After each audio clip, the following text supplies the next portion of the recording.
There's the congressman. Hey guys, how are you? I'm well. How are you, Congressman? I'm hanging in there, thank you. That's about all we can say these days, right? On many Right. different levels. That's right. Back in my attic, where I've been for much of the last 4 months. So, I'm in my bedroom. You're in your attic. there you go. But my name is Alicia Gardner, and I am the chair of the citywide committee of the Quincy Dems. And on my members' behalf, we sincerely thank you for being here and taking part in our first meet and greet forum, which we will continue to have for all candidates on our ballot. But we start at the top, Congressman, and that's for the U.S. Senate race. And we sincerely appreciate you taking the time tonight to be with. We are up to 46 members. So this is a great group of participants. And you're welcomed. And please introduce yourself. And the format will be, you're going to explain why you want to be senator. And then we will have the time to have our members ask questions of you, and then you can have closing remarks. So welcome. Ms. Garner, thank you so very much. I see some faces on this expanded version of Hollywood Squares that I know, and wonderful to be with all of you. Thank you for tuning in, and thank you for the conversation. I look forward to turning this into a conversation as quickly as we possibly can. And Ms. Gardner, just so that I have this set, a couple minutes of remarks and then roughly 25 minutes or so of questions. Is that right? There you go. Absolutely. So let's get right into it then, because I want to take as much as we can. But we want to hear from you first and why you want to be U.S. Senator. That sounds like a good way to start. So absolutely. I'm running because I believe we need stronger leadership in the Senate. And that means stronger presence, better judgment, and clearer vision than I think we've gotten, because this seat is an enormous, has enormous potential and power to actually shape the trajectory of our Commonwealth, our party, and our country. And look, I thought that 9 months ago when I got into this race back in September. I believe that even more so now. Because after what our nation and our Commonwealth have gone through over the course of the past several months, from a novel pandemic that has cost over 1 million people in Massachusetts their jobs, over 100,000 people that are sick, and nearly 8,000 that have died, and of course 45 million around our country who have lost their income, and over 130,000 that have passed away. You couple that threat of a novel virus and that just brutal exposure that has shown on the shortfalls of our society, from our healthcare system to our economy, and the structural inequities for our essential workers, tapped into and compounded by some of the sins that our nation continues to struggle with racial and social justice. That for hundreds of years, literally, our nation has still struggled to confront and perpetuates to this day. And the bottom line is, I do not believe that we are going to address these threats, new and old, with the same mindset and the same politicians and the same ways that we have in the past, because our normal is broken. That frame of mind that people want to go back to, that clearly, if there's a message from this moment, it's that had failed and has failed far too many people. And so this is a time for change. And I believe that a senator from Massachusetts has this enormous opportunity and obligation and responsibility to drive that change. And so I got in this race nearly 9 months ago. It has been a wild time to obviously run for office. For somebody that has always practiced a very heavy retail version of politics, go out there and high fives and handshakes and fist bumps and hugs, it is awfully hard to do from the confines of your third floor with hopefully 2 little ones that are sleeping below. But when I came up here to actually turn on the screen, it was very clear they weren't. So you will probably get some extracurricular sounds and screams shortly here. So my apologies for that on the front end. But look, this is the moment that we have, and we have the opportunity to actually shape the trajectory of our Commonwealth and our country for, at the very least, a generation. And I decided to jump on in. I'd love to have your help. So let's take the questions and jump on in. Absolutely, Melissa. Could you please introduce the first question? Thank you. Okay, so we have the first one from Julia. And I am trying to find her to unmute her. First of all, thank you for the opportunity to ask these questions. As a local educator, my questions, for obvious reasons, pertain more to education and kind of the uncertainty that is attached to the coming fall surrounding COVID. So my question to you is, what have you done as your time as a representative, and what do you plan to do as a senator to remove barriers to education this coming year in particular? And how have you, or how do you plan to ensure that our voices as Massachusetts teachers are part of the state's and the overall nation's decision-making process surrounding how to tackle COVID? Right. So there's a lot in there. Let me take a first crack at it. If there's something that I missed, though, come back at me. Okay. So first off, what have I done? These structural inequities that I talked about at the beginning of my opening remarks, those have been the issues that I've tried to confront from my time in Congress, literally from day one. So the first couple bills that I passed were the Perkins Modernization Act and the STEM Gateways Act. It was literally looking at the structural inequities that we saw with regards to STEM fields. And so science, technology, engineering, math, which obviously you're aware, third time. But recognizing that there are massive inequities when it comes to women, minority, and lower income students with regards to those fields. So we drafted legislation to create a grant program to deliver direct technology resources directly to those communities and those students that would need them in order to be able to compete in those fields. That was one of my first bills that I ever passed the House. Second, Perkins Modernization Act, making sure that Perkins funding, career and technical education funding, is tied to the needs of local labor markets. We have seen in my district, which starts in Newton and Brookline, but goes down to Fall River and Taunton, the enormous opportunity for vocational schools and vocational technical training, making sure that those dollars are tied to the needs of local labor markets, because you had a whole bunch of companies that were saying, we're trying to hire, we can't find people with the skill set that we actually need. Tying that together is critical. And so we've been addressing some of those structural inequities from the beginning. Your broader point, or your second part about COVID. Look, if you've been following the race, or at least some of the issues that I've been talking about for the past several months now, your voice and the challenges we're going to confront are literally right at the core of it.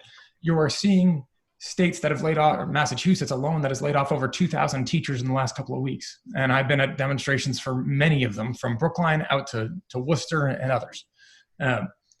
If you are trying to say that we are going to reopen in the fall, in order to do so safely, you need to shrink class sizes, not expand them. If you're going to shrink class sizes, you need to hire more teachers, not fewer.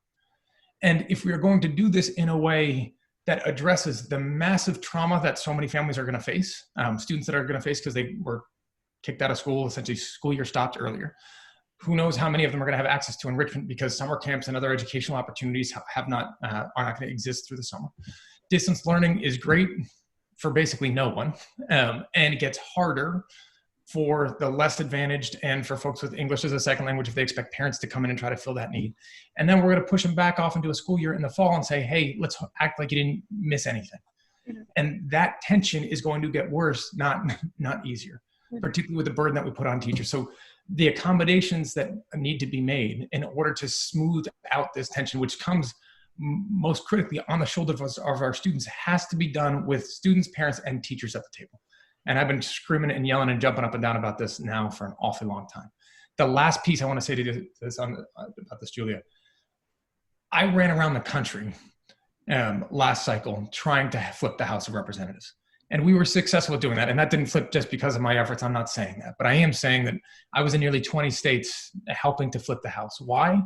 Because it gave us the ability not just to hold this administration accountable, but to pass legislation like the CARES Act and like the HEROES Act that gives us significantly more leverage than just taking whatever it is Mitch McConnell was going to send to us.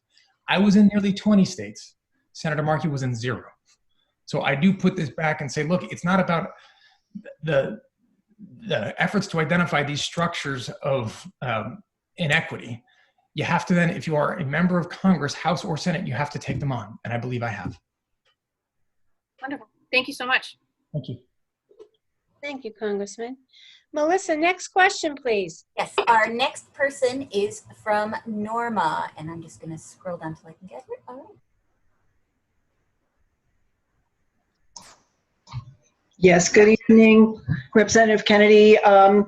Thank you for taking my question, and I hear what you're saying and a lot about education and getting around, but at the same time, I'm wondering if you could expand a little bit about what made you decide at this particular time, when it's so crucial in our history, that we are able to succeed and get some of the real swamp features out of Washington.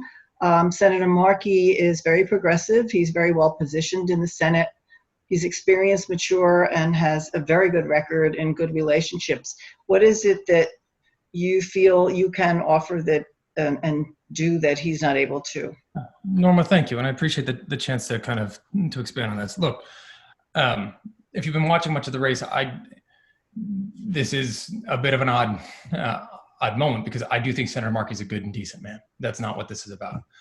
But it does come down to the fact that I think when you look at the opportunities and responsibilities that come with a Massachusetts Senate seat, we can get an awful lot more out of this position than Senator Markey has offered. Now, let me get granular about that. Let's go back to the 2018 election cycle, those 2 years from 2018 to 2020 as an example, right? 2016 to 2018 as an example. Republicans had this House, the Senate, and the presidency, right? So it was not exactly a banner series of years for Democrats in Washington, D.C. As I look at it, here's the basic responsibilities of the job. One, you can legislate, right? And the bills that you cast, the votes that you file, that's great. Mitch McConnell had basically made sure that the obligation, the way that Congress was going to work in that time was to repeal the Affordable Care Act, take health care away from 30 million people, and then do a massive tax cut with 83% of the benefits going to the top 1%. This was not a time of massive legislating for Democrats. So we can't legislate, fine. What else then does this job provide? You can go around and campaign for other people, so you can flip the House and start to pull, or flip the Senate and start to pull power away from McConnell and Paul Ryan and their vision of what adequate governance looks like. I was in nearly 20 states campaigning for other candidates. Senator Markey was in 0. Okay, you're not out campaigning for other people. Well, you can help raise money for other people. As you pointed out, Senator Markey has good relationships in Washington. He's been there for now almost 50 years. I raised nearly 3 times as much as Senator Markey did in that period of time, campaigning for other candidates and raising money for other candidates around the country. Senator Markey was a chairman of a committee, and I still outraised him by a factor of 3. Okay, so if you're not campaigning for other people to win back power, you're not raising money for other candidates to try to erode that station of power for Republicans, what else can you do? Come home. Join arm in arm with your community here and make sure that people understand, the folks that are closest to these challenges, that you are clearly communicating with them. You are side by side, arm in arm, telling them what you're up against and what you're doing for them. But he wasn't here. I called around. I had no desire, perhaps contrary to popular belief, to go career suicide by jumping in and taking on a popular incumbent. But when I called around plenty of places across the state and said, hey, what do you think? They said, more than one occasion, somebody said, he's a good guy. We haven't seen him in years.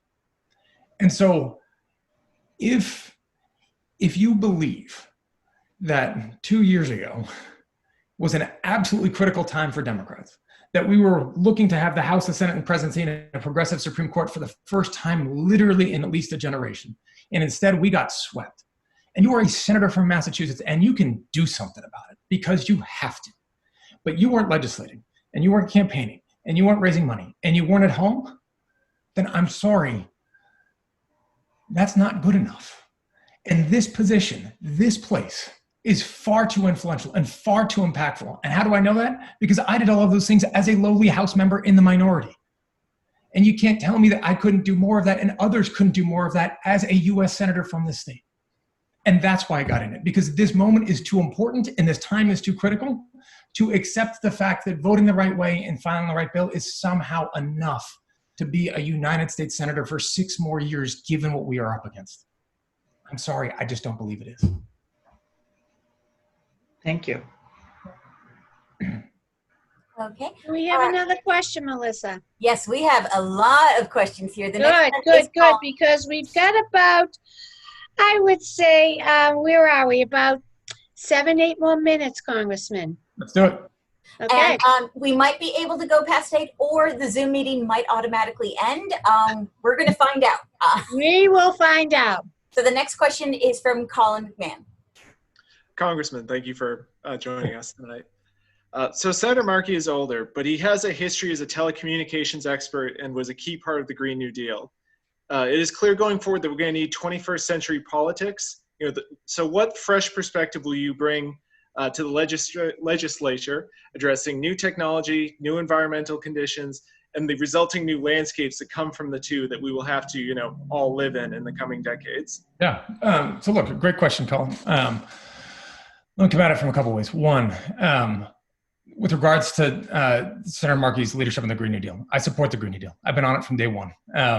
Much of the work that I've done and there's been a lot of confusion out there about this, so let me be clear about that. I was on it on day one, and interestingly enough, my lifetime record with the League of Conservation Voters, my scorecard is actually higher than Senator Markey's. So for those out there that have questions as to my own environmental record, it's very strong, and I'm proud of that.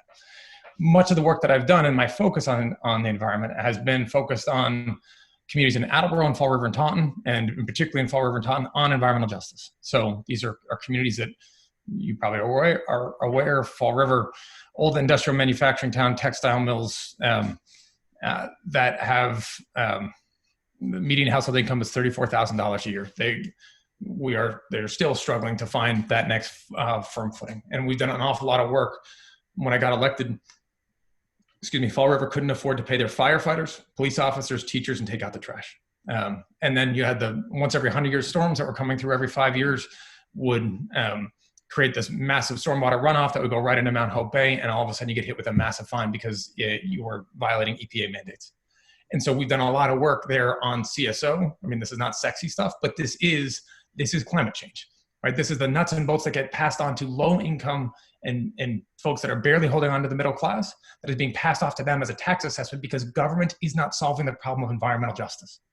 And so we've done a lot of work there. We've done a lot of work over the course of the past year now with regards to the Weymouth compressor station and the substation in East Boston, and a lot of work with communities, organizations like Green Roots in Chelsea. Now, I say all of that because I do believe, if you look at a lot of the work that I've done in Congress, particularly my areas of focus on mental behavioral health, on economy and economic dignity, it is focused on making sure elevating voices that are closest to this pain and elevating them up to make sure that they have a seat at this table. And that's what we do need to do. That's how we're going to have to guide our policies going forward and inform those practices. And I don't think that you're going to be able to do that right and get this right if you do not have a clear presence amongst your communities here, built up the relationships that you need, and have a credibility with them to be able to do hard things and push people in both directions. And I think I've shown over my time in Congress that I have been able to do that, and I think we can get an awful lot more out of this position. So thank you. Okay. Thank you.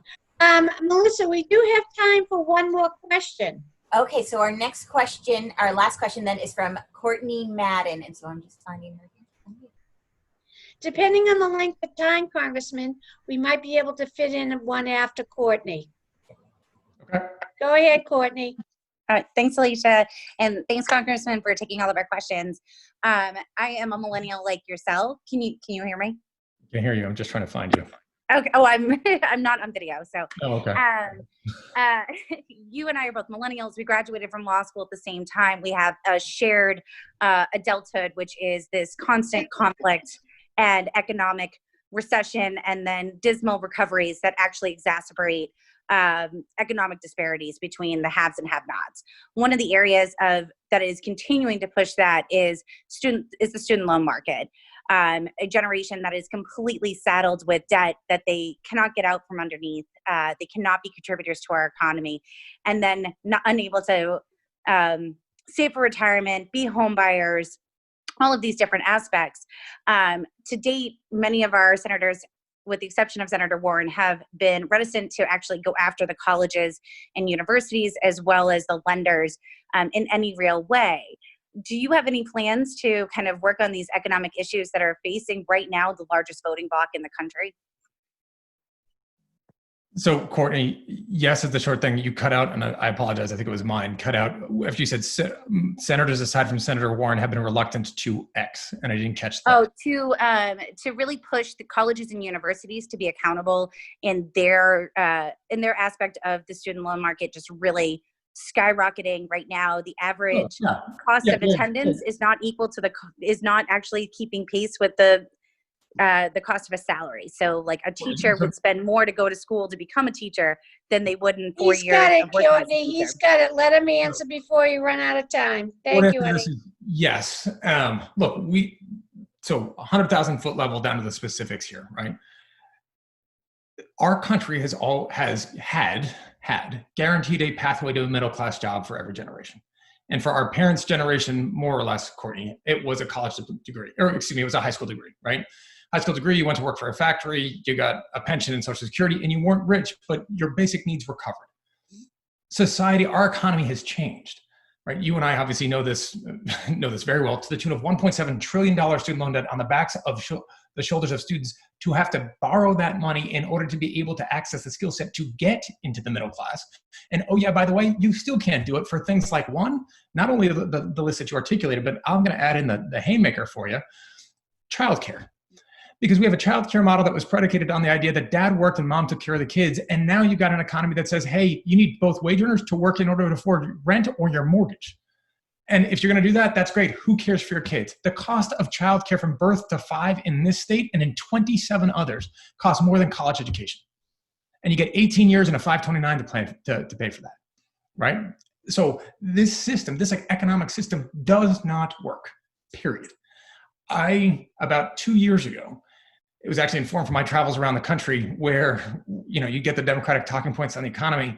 And I was in Texas in the Rio Grande Valley. I was in West Virginia, in Indiana, in Arizona, in Ohio, Wisconsin, Michigan, Pennsylvania, Minnesota, a bunch of the districts which candidly we lost. But a bunch of them, these are the ones on razor's edge that all went to Trump, right? And we pulled back. That's where I was. And I said, hey, our economic talking points do not reflect the lived experience realities of folks there and our generation. And so I came up with an entirely different platform that we called Moral Capitalism. I laid it out in about a 3,000 word op-ed for the American Prospect, a progressive journal, that said, hey, we have to completely redefine the way in which we actually talk about the economy to, one, wrestle economic power away from corporations and center it with American families, to empower an American family to be able to meet their own economic needs. And obviously college education and cost of that is a huge, oh, Jesus, almost knocked the computer. I'm a little excited there. So, is a huge piece to that. So yes is the short answer. With regards to the cost of college, yes, of course, to that next part too, right? And the Obama administration tried to do some of this all around transparency and around metrics, and it got watered down. Certainly Betsy DeVos and this administration have been terrible with it. But yes, there's an awful lot more that we need to do to push on colleges, and I will give you one last kicker on it. Look, the inequity we're seeing in college education is pretty extraordinary too when it comes to Harvard University just took the Trump administration to the Supreme Court to highlight diversity. They don't exactly show that diversity when it comes to where they invest their money, right? There's so much more that our colleges and universities can do to actually make sure that access to education is equitable. And yes, I'm on a bunch of Liz Warren's bills, by the way, that already do this. And if you've got a question on a specific one, I'd love to take that one too. And let me get to one more. If you said, one more question real quick, Melissa. We have a quick question from anybody? We have another question. So we have one from Danica Brown. If we can keep it short and brief. I'll do my best. On both sides, that would be great. Go ahead, Danica. Sure, let's keep it moving. Thank you for joining us, Congressman. So since March, the case has made itself for the urgent need for many of our progressive issues, from funding public health to finally facing social injustice to recognizing the true value of our essential workers. What are the priorities that must define the next 6 years in the Senate, and how can they be achieved in this political environment? Oh, Danica, great questions. Okay, so here's how I hope this plays out, right? One, hopefully from my perspective, I'm successful on September 1st. Right, able to go around and then support other House members and Senate candidates around the country, help elect Vice President, soon to be President Biden, to arrive in Washington, D.C. as a senator with a Democratic House, Senate, and presidency. The first thing that I would do, that I would push my colleagues on doing, is ending the filibuster. The second thing that I would do is urge them to pass H.R. 1, the bill that we passed out of the House of Representatives that creates public finance for elections, that cleans up, that ends political gerrymandering, that provides for campaign finance reform, that solidifies the Voting Rights Act and overturns Shelby v. Alabama, that actually makes good on the promise of one person, one vote. And while we're at it, we'll continue to push forward on abolishing the Electoral College, or at least on the interstate compacts for Electoral College reform, to actually try to deliver this change so that Democrats can say, hey, we can in fact enact this agenda and not feel that we're going to fall victim to calcified structures that inherently benefit Republicans, right? Clean that slate out. So that would be the first thing. Very wonky, but that sets the playing field for us to then, or sets the table for us to then enact the change that we need. What do we need to do? This list is long, but it's critical, right? Healthcare, one. If there's a lesson out of this virus, it's even for Massachusetts with 98% of people covered from healthcare. Your health and my health are linked, and 98% of people covered doesn't mean access. And we're about to face one of my major areas of focus for the past 8 years has been mental and behavioral health. We are going to face a massive shortfall in mental behavioral health access and care in this country. We already do. So a huge overhaul there. Two, clearly the environment, right? We cannot wait. I've got a 2-year-old and a 4-year-old. I want them to be able to enjoy planet 2, right? And we cannot wait on this. We cannot wait longer, which again is why I came out for abolishing the filibuster far in front of Senator Markey, who I think only came out for abolishing it a little while ago. You're not going to enact a Green New Deal if you do not abolish the filibuster. It will not happen. You're not getting 60 votes in the Senate this election cycle for Democrats. Next, immigration reform. We have to. There's only so long I can go down to the border and talk about babies being ripped from their parents' arm in cages in the name of the United States government and not sit there and say it's going to be priority number one. It has to be. Right after Donald Trump was elected, before he took office, an intern in my office pulled me aside and said, "You don't understand. I am a US citizen, but I am here because my mom had an at-risk pregnancy and she overstayed her visas to save my life. What am I supposed to do for my parents?" That young man was in tears. Right? That needs to have been fixed years ago, and that needs to be done now. So yes, that agenda is full. And the one more I'd add to it, we talked about this moral capitalism piece, economic dignity, right? The idea that when we talk about essential workers, that is not just a tagline to say, hey, thank you to the folks that were stocking our shelves and making sure that our pharmacies, there were people in our pharmacies when we needed them, and that when we needed PPE, there was somebody there to make it. It's the recognition that we are going to treat people with the dignity that they deserve and that they merit because they are human beings. But for those folks that are working day and night to try to provide a roof over their head and food on their plates and build up a community, that they should be able to do that. And the structural change that is needed and necessary to do so. So look, I got a lot of stuff we want to do, and that'll keep us busy for the first 100 days. But that is, then again, if there's one point to leave all of you on this, that is why I got in this race. That is why I said, you know what, it's worth going up against a guy who is a well-respected Democratic incumbent here, because you cannot tell me that these times aren't that urgent. And you cannot tell me with respect that we're getting everything we can possibly get out of a Massachusetts Senate seat. And if you believe in the things that I just talked about, and you think that we could get more out of this position, then why are we settling for less? Why? This moment is too big, times are too urgent, there is too much need to be able to say, this is uncomfortable, the incumbent is a good guy, let's just do it for 6 more years. It's not that long. How long do we have to freaking wait until we don't have to do active shooter drills and preschool? Enough. Enough. Thank you. Well said, Congressman. I sincerely appreciate your passion and your time this evening. And anecdotally, you did speak regarding healthcare. And the first time we met, Congressman, I was the president of the Manor Community Health Center. And you came on behalf of your great uncle, because he had just passed away, and we were celebrating our 25th anniversary. And I reached out to you to be there on his behalf, because we all know where community health centers started from. Your great senator, your great uncle, our U.S. Senator, Ted Kennedy. and you were there on his behalf. And I sincerely appreciate that and all the time you spent with us this evening. Thank you for being here. Grateful, you guys. Thanks so much. Stay well. All right. Take care. Good luck. Thank you. Appreciate it. Bye-bye. Take care.